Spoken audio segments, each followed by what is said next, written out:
Welcome to the NAMM Show 2024, the MIDI Association booth. And I would like to introduce two people. I would like to introduce my friend Lele Parravicini from Audio Modeling. Hi, we have a very special guest who came all the way from the UK.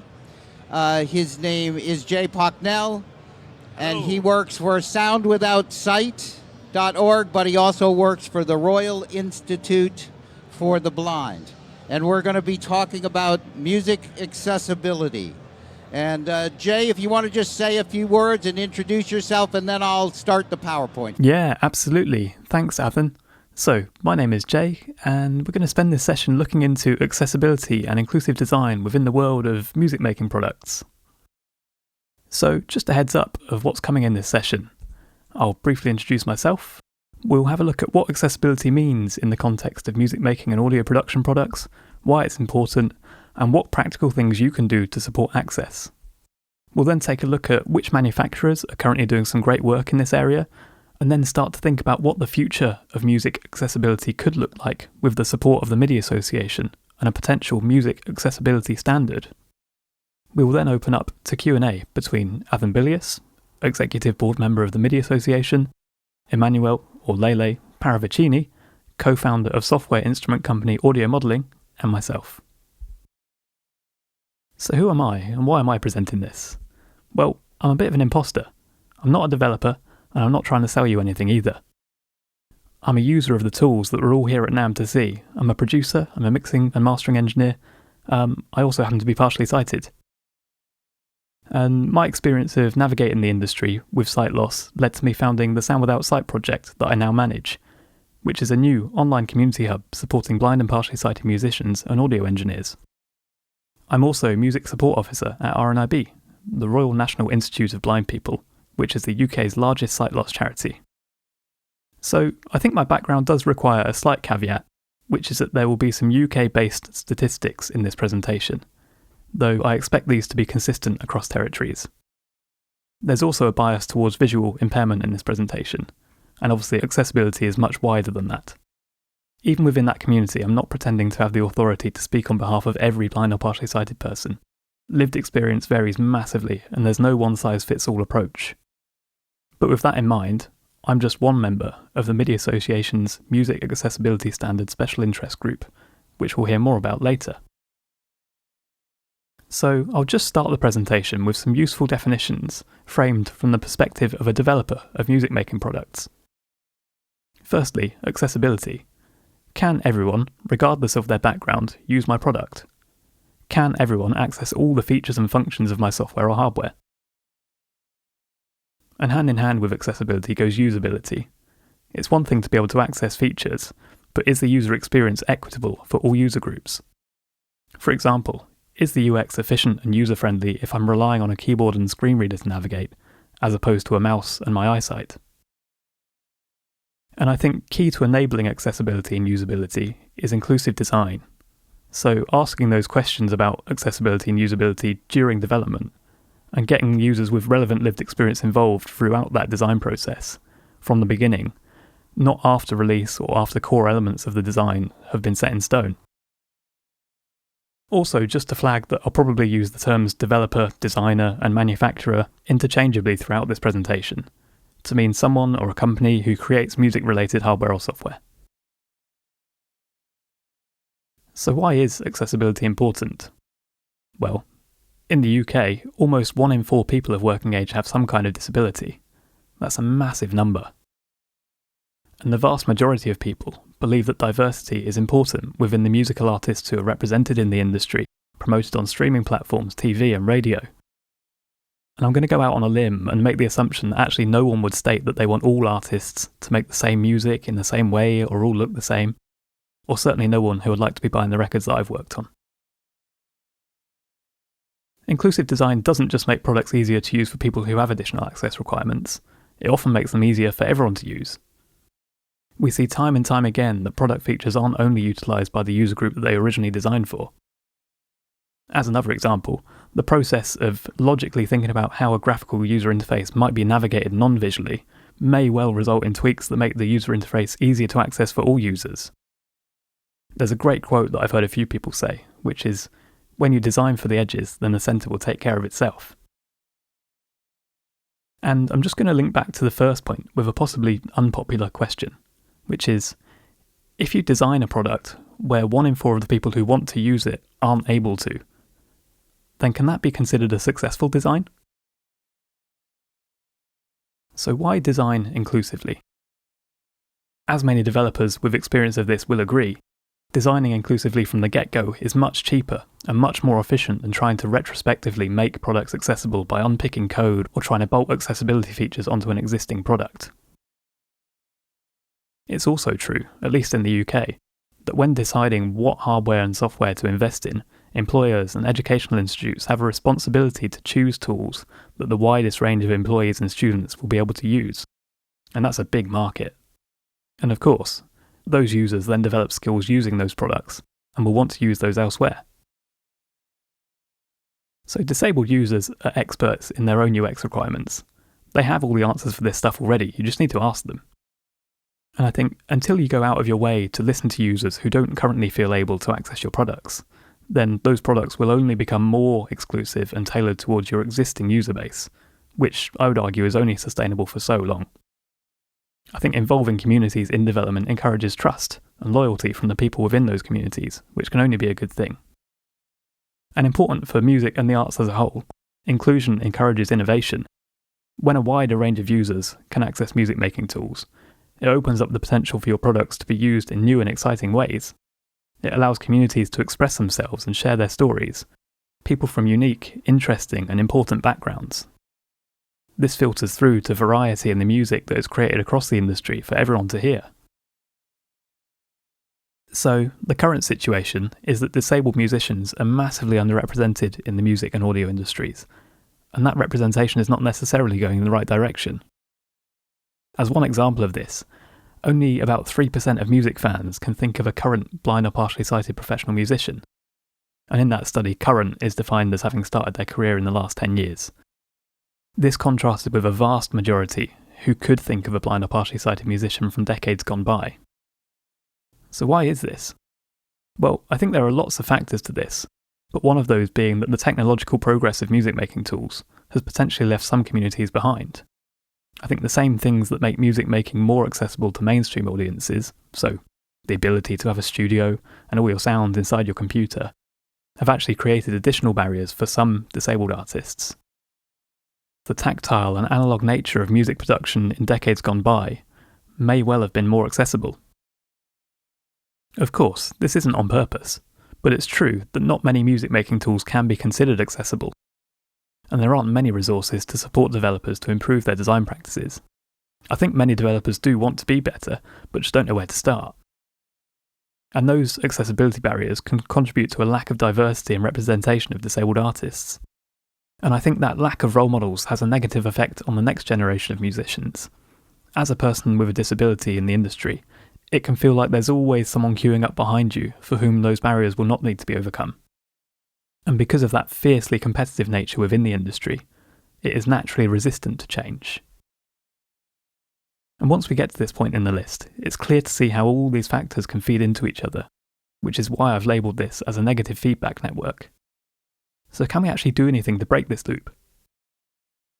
Well, as developers and retailers, I think you do actually have the power to inspire a big change and be the catalyst for a more inclusive industry. But first we need to concentrate and collaborate on the bits that you can control. We can work together to make the tools more accessible. We can collaborate to create resources that support developers across the industry to do this. And we can make sure that information about accessibility is available at retail, so that disabled users can make informed choices about which tools they invest in.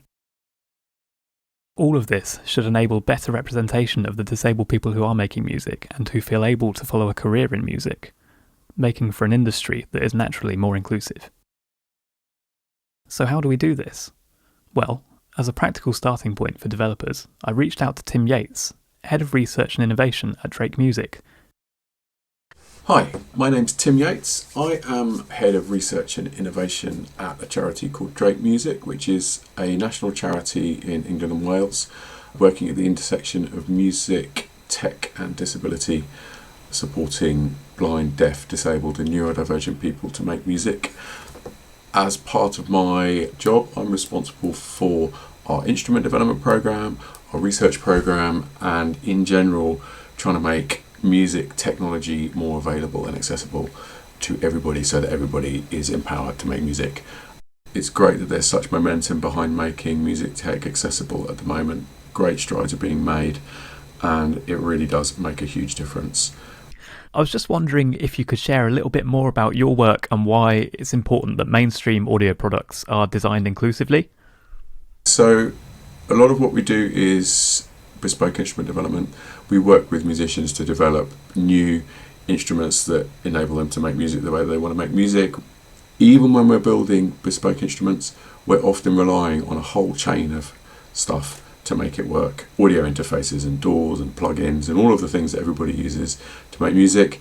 So it's really important for us to be successful. All of those components work well and are accessible themselves, because without that, if there's a weak link in that chain, it's hard to make a really successful solution. So something you and I have spoken quite a lot about is the importance of communication with end users during development. What are your thoughts on that? The people who have by far the greatest level of expertise in this are the musicians themselves. The person who's trying to play music, who knows what kind of music they want to make, who knows how they want to make it, and who knows what their barriers are to making it. So with that in mind, when you're developing something and you're thinking about access, the best thing you can do is to talk to people. Talk to a user group, talk to your community of musicians, see what works for them, see what doesn't work for them, and try and make your solution as accessible as possible in that context. Everything is context dependent.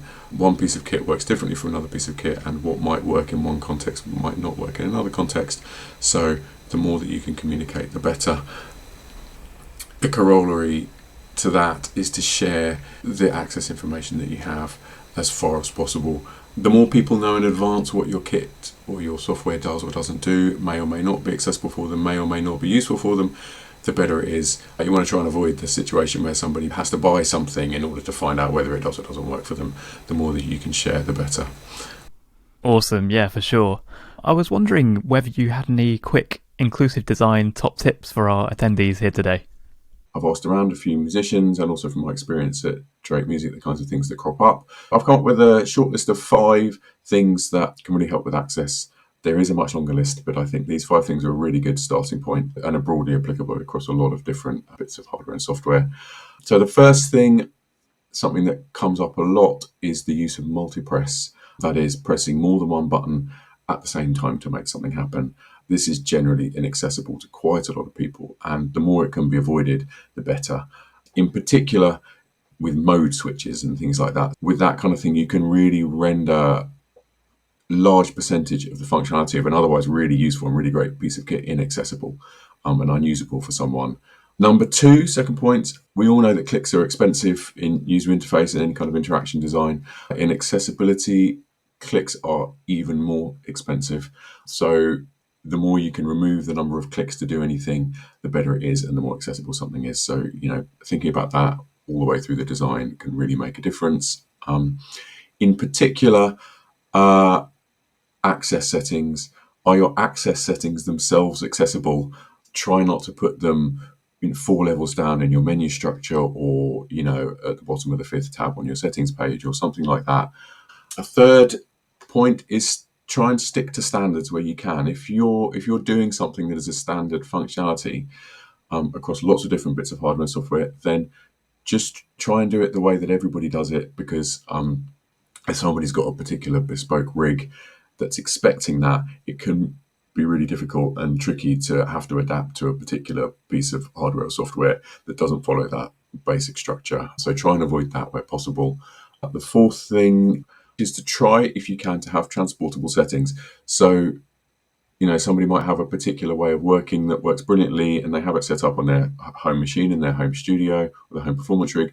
But as soon as they move into a commercial studio space or somebody else's rig or another performance space, they can't take those settings with them. And so it becomes very difficult for people to use those kinds of spaces. So if you can make your settings transportable so that somebody can carry them with them and set them up on a new machine in a new environment easily, that can make a massive difference in terms of the flexibility that people have to work in different places.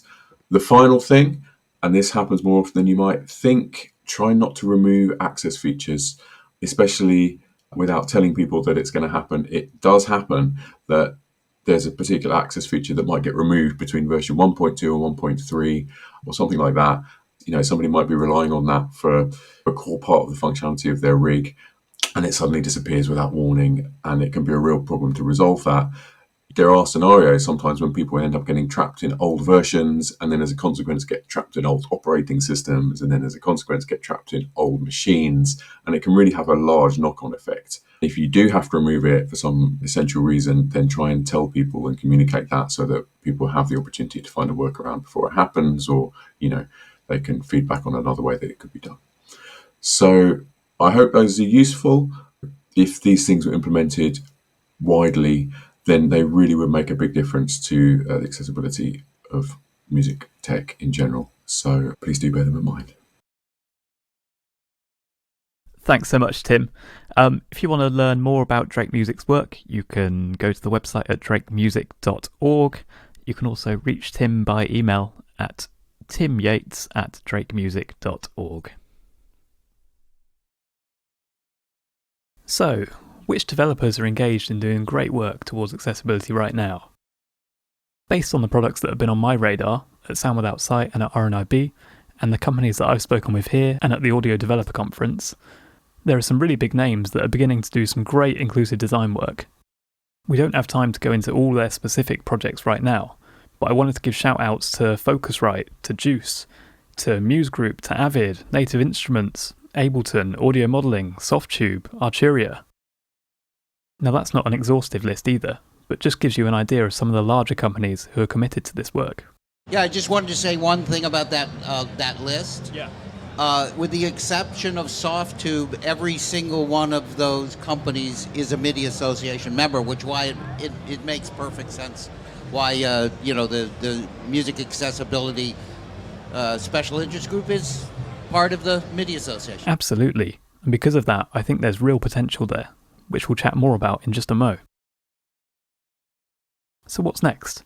I think it's great that all these companies have got these strands of work going on, but I think the questions now are, how do we make the most of this momentum industry-wide?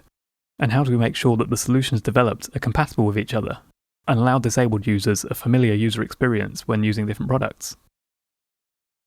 Now, it's easier said than done, but I think industry-wide collaboration is the answer here. I believe it's possible to take accessibility out of the domain of competition. Where there are examples of good work that has happened or is happening, we need to document and share that, and also how the developers achieved better accessibility, and what they learnt from the communities that they consulted with during their product's development. As one example, the Juice framework now makes it much easier to create screen reader-friendly software. If we can create resources that support developers to unlock that potential, then we should see many more examples of screen reader compatible software being released in the coming years. Also, the more general best practice guidelines, like the examples that Tim gave just now. These kinds of resources should stop accessibility from being an overwhelming topic for manufacturers who don't know where to start or who don't have the resources to do their own extensive user research from scratch. Obviously, there's a lot to be learnt from disabled users themselves, but also the open source community, where there are some brilliant examples of inclusive design that deserve more attention. And I think in order for all this to be successful, there needs to be a hub or a focal point that collates these resources and insights. So what have the MIDI Association been up to? Well, they have started a Music Accessibility Standard Special Interest Group, MASSIG, which meets every 2 weeks. It's open to all manufacturers and users with an interest in supporting accessibility. It's currently focused on defining user stories to better document the requirements of different user groups and collating any resources that do already exist to support developers. To explain more, here is a message from the group's chair, Juho. Hello everyone, my name is Juho Tuomainen and I'm the MASSIG chair and a blind person and an aspiring music professional. So I'm going to tell you about my musical journey, my path to MASSIG and our progress so far. So I started my musical journey in my childhood, where I learned both the theory and practice of classical instruments and the piano at the Soisalo Music Institute. And I started then playing with digital keyboards, first with the Yamaha Portable Grand, which was a simple one, and then Motif XF7 workstation keyboard, which was much more complex. And my path to MES Music Accessibility Standard started with a discovery about an accessibility issue where there was no screen reader support in the digital keyboards, and therefore no knowledge about the selected menu item or voice.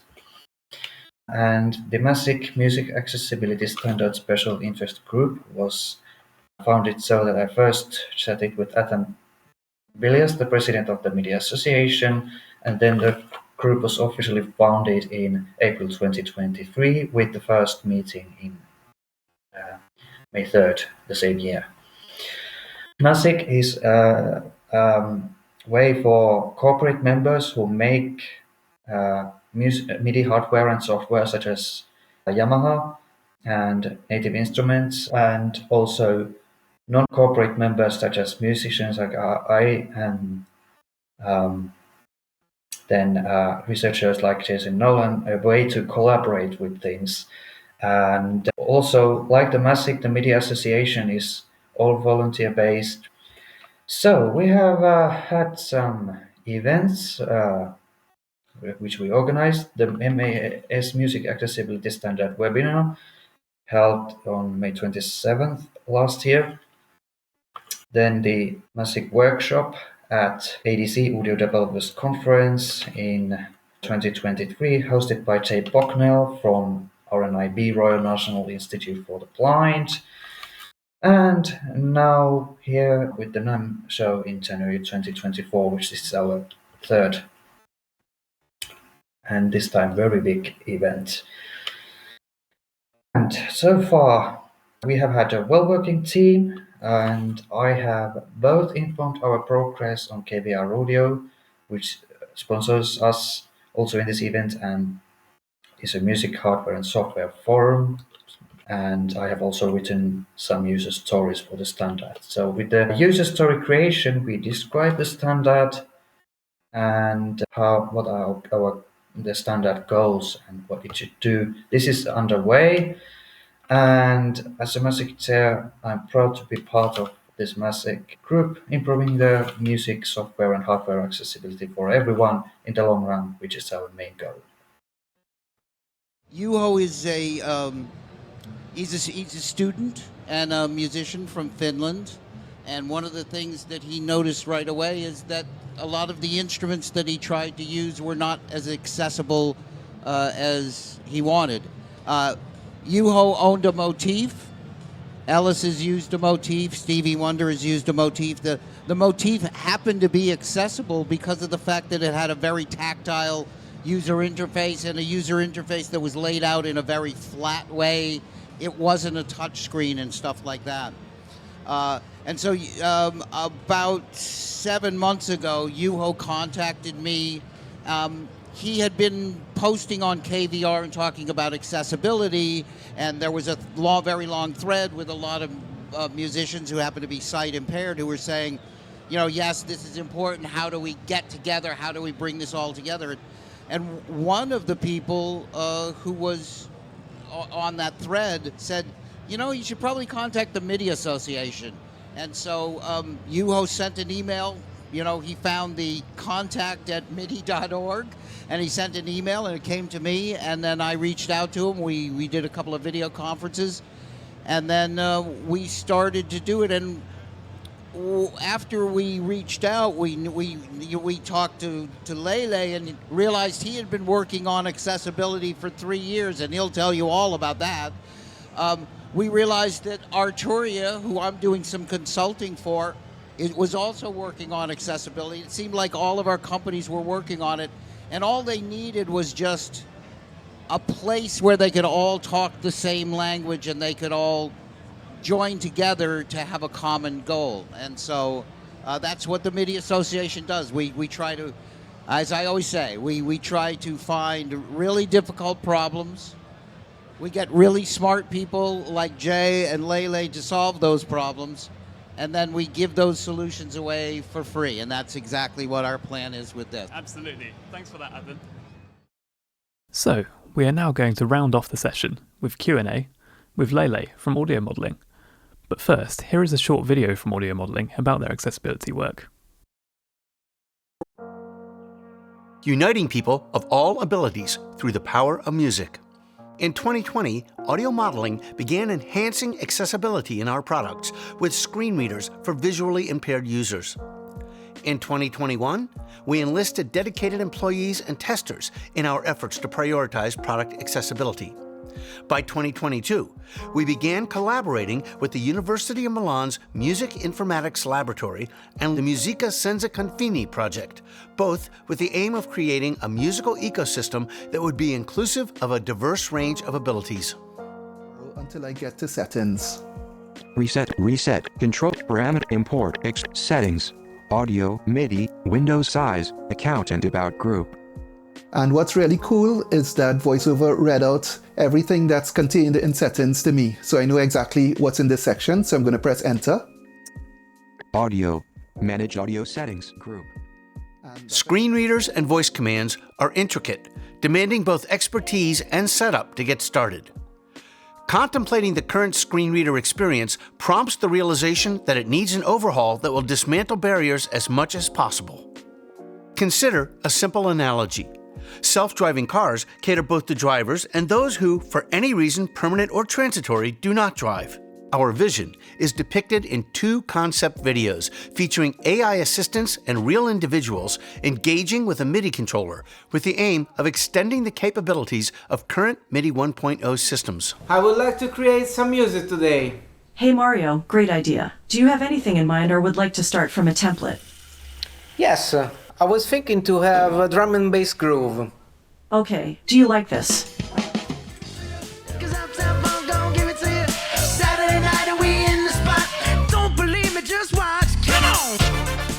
Music, we believe, should be accessible and inclusive, welcoming people of all abilities, ages, cultures, and financial backgrounds to participate. We aim to construct a collective and scalable solution, an ecosystem encompassing the operating system, software frameworks, vocal assistants, MIDI 2.0, data collection APIs, AI, diverse products, and services. Music making today involves some combination of playing or recording real instruments and virtual instruments into MIDI sequences, incorporating backing tracks, playing along with audio loops, and triggering samples. Musicians might play by ear or read from a score. Digital instruments, like MIDI 1.0 controllers, enable this. However, our aspiration is to broaden interaction possibilities further, incorporating buttons, sensors, XY pads on touchscreens, eye tracking systems, computer keyboards, and AI or voice assistants. To achieve these goals, we introduce a pivotal middle layer, MIDI 2.0. This innovative connection seamlessly integrates the new input types, amplifying the potential for an enriched and diverse musical adventure. The current development prototype we've built is an inclusive MIDI controller that empowers users to map colored buttons to joysticks, game controllers, keyboards, and eye tracking. This achievement is a direct outcome of our ongoing experimental user interface design research. Digital musical instrument manufacturers possess all the ingredients to actualize this vision and forge a new music experience for everyone. Join us!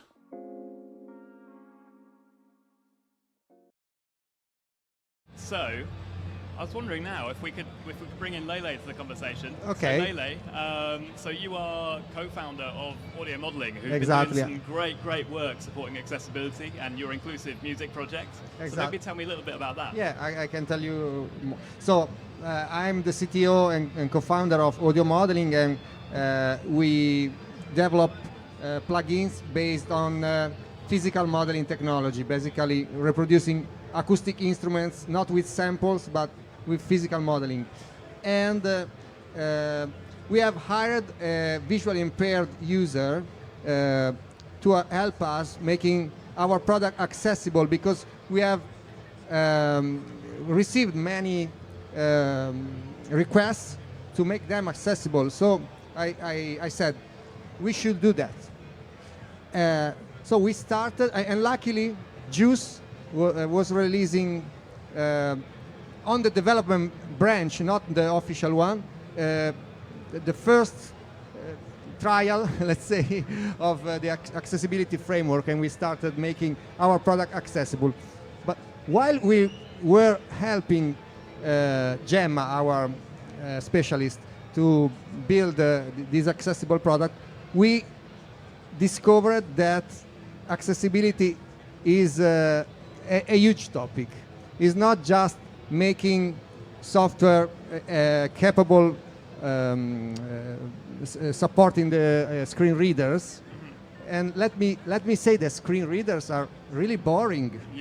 Yeah. I was there with the Gemma, and I heard next button, next, and something like that, for all the day. And I said, how can you use this product with this technology? I mean, this is where the usability comes in, rather than just the accessibility. Exactly. So immediately, Simone, my partner, and I started thinking in a wider perspective. So not just having supporting screen readers for the software, but making the design the software, not only the software, in future also all the hardware, inclusive, not only accessible. So well designed, and with a design that, with a usability that can be used by anyone. If you think, for example, of self-driving cars, so even if you are not disabled, you can have a self-driving car that brings you from one place to another. But self-driving car is a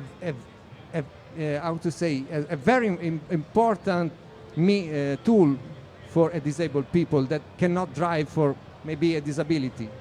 So if you think the same paradigm on software, we can use the technology, and we already have such technology. We just need to optimize it and to work together to make it happen. For example, using a chat box or a vocal assistant, so that for example, a blind user, instead of browsing next button, can ask to the software to do something. So create a track in a DAW, and then add a piano sound, or create a project with 32 bars with a drum beat and so on. So, and this way of interacting with software is useful also for people that is not disabled, basically. It helps the whole community. This is true inclusivity, in our opinion. Yeah. I think something really cool in your project as well is your inclusive MIDI controller. So I think thinking on that, a keyboard, like a piano type interface, that's not accessible for a lot of people who might have, difficulties with coordination, or they might have limb differences. I think, your take on an inclusive MIDI input device was really cool. So maybe tell me a little bit more about that. Yeah.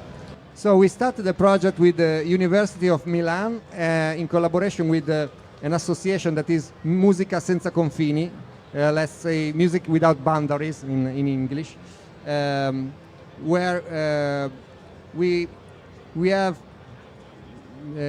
our vision is to have like a hub, let's say, based on MIDI 2.0, because we will talk about that later, but based on MIDI 2.0, where you can have different inputs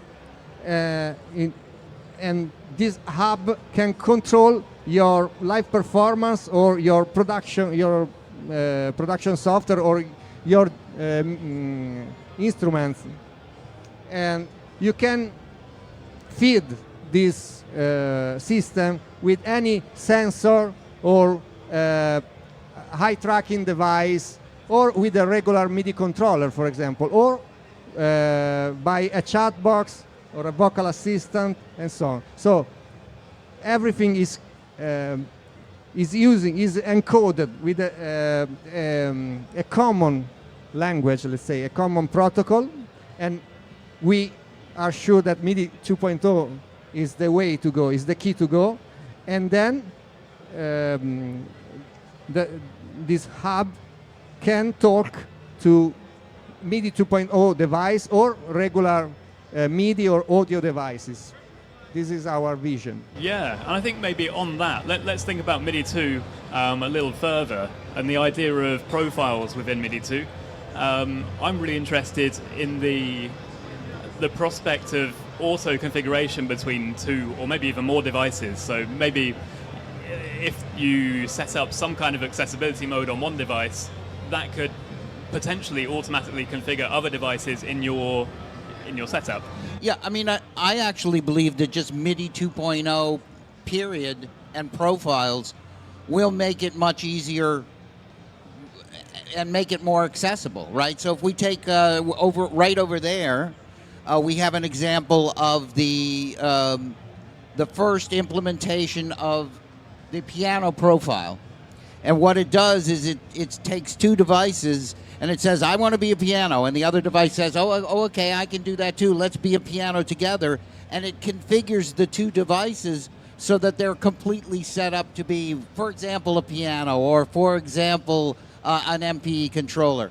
Well, you know, with MIDI 1.0, because you only had the messages going out in one direction and not coming back, two devices couldn't actually talk to each other and configure themselves. Well, just doing that will make it much easier. So somebody, all they do is they hit a button, which you can do right over there. You can hit a button on the piano, very tactile and very accessible. You hit the button and it sets it up, and it does all of these things because the devices are talking to each other, and that's really important. But on top of that, I think Lele and I also have the same vision that we believe that we can create an accessibility profile and use the bi-directional communication to, for example, because we're just getting started with the profile, but we have a profile details inquiry and can ask questions between the two devices, and it says, oh, okay, do you do accessibility? And the other device says yes. And then the next question might be, what kind of accessibility do you want? Would you like it for someone who's visually impaired, or maybe somebody who's physically impaired, and do very detailed questions back and forth between the two devices. Again, the important part is we don't have to rely on human beings to do that, and that makes it unbelievably easier. The devices talk to each other, and they configure it, and then all the person has to do is just use MIDI, which they've been using. I mean, I work for Yamaha. I know Stevie Wonder records on Cubase. He does it all the time, which is somewhat amazing to me. And Ellis Hall is sitting over there. I first saw Ellis Hall in a small club in Worcester, Massachusetts, and he had a Fender Rhodes, and he had a Mini Moog. And he was playing the Rhodes, and you're going to hear him at 4 p.m., and when you hear Ellis play, you will remember it. I will just say that. And Ellis was playing the Fender Rhodes, and then in between the songs, he was changing the settings on the Mini Moog. Right? And why could he do that? Because the Mini Moog was a very tactile interface, and he had actually put like tape. He could actually feel where the setting for the filter was. You can't typically do that with software. Software is all about eye candy, and I always say eye candy does not mean a lot to Ellis Hall and Stevie Wonder. Eye candy is not a thing that it doesn't mean anything to them. And so this is why it's this work that we're doing is, I mean, MIDI 2.0 is great, and I'm excited about MIDI 2.0, but this is the thing that I'm most excited about, to be honest. I mean, this to me is where, we together can really kind of change the world. Let's just change the world. Exciting. It's true. So it's true. You've probably got time for a question or more, maybe two. I just wondered, we spoke a little bit earlier about participatory inclusive design, so involving different communities during the design process. Wondering how that works at audio modeling, and yeah. who you involve So- and at what points. Yeah. So as I said, we have hired a visually impaired user that she made a thesis about accessibility of those. So she's on the topic, and since we have many requests from blind users about accessibility, we asked them to be our beta testers, and they volunteering be beta tester for us. So we have a pool of about 20 beta testers now. They are or visually impaired or blind users. So we send our prototype software or not yet released software to them, and we get feedback from them. And recently we started working with Jason design with very focused sessions to improve the design and the workflow, let's say, and the navigation of our softwares. And I have to say it improved very a lot, Yeah. really a lot. Yeah, I mean, and I just want to say that, we don't just have companies in the MIDI Association Special Interest Group. If you have any kind of,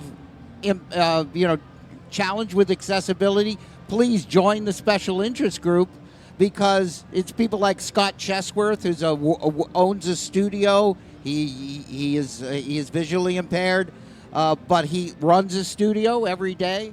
Jay Desant. We're anytime you want to go over to Alice's house, I'll bring you over there, and he would be happy to give you feedback. And I will say, because it was a very much an honor when I was at CES last week. I had talked to a couple of Stevie Wonder's people, Lamar and Christian, thanks to Lele. And Stevie Wonder came over to the MIDI Association booth, and we talked about the music accessibility standard. And I just want to say one thing about accessibility. We look at accessibility in a very broad way, and one of the things about accessibility is it has to be economically accessible. Stevie has people. Let's put it that way. Like if Stevie wants to record something, he has people who will come and do it for him. We need to make it accessible for everyone. We need to make it, which means it needs to be low cost. And it probably means that what the MIDI Association does in terms of accessibility, we will do what we do with MIDI, which is we'll give it away for free. So maybe open source. We've talked about that, cooperating together, develop some open source for accessibility, and then go, here, everybody use it. I want to thank Lele and Thank Jay you. Pocknell. Thank you very much. Yes. You guys were awesome, and thank you so much. And right up there is the QR code so that you can contact Jay, and we're going to get Ellis set up, and then we're going to hit you with some soul. We'd like to invite you to join the Music Accessibility Standards Special Interest Group. You can do so with the link below, or by putting your camera on the QR code, which will take you directly to the form to enroll, by indicating your interest in one of the MIDI Association's initiatives.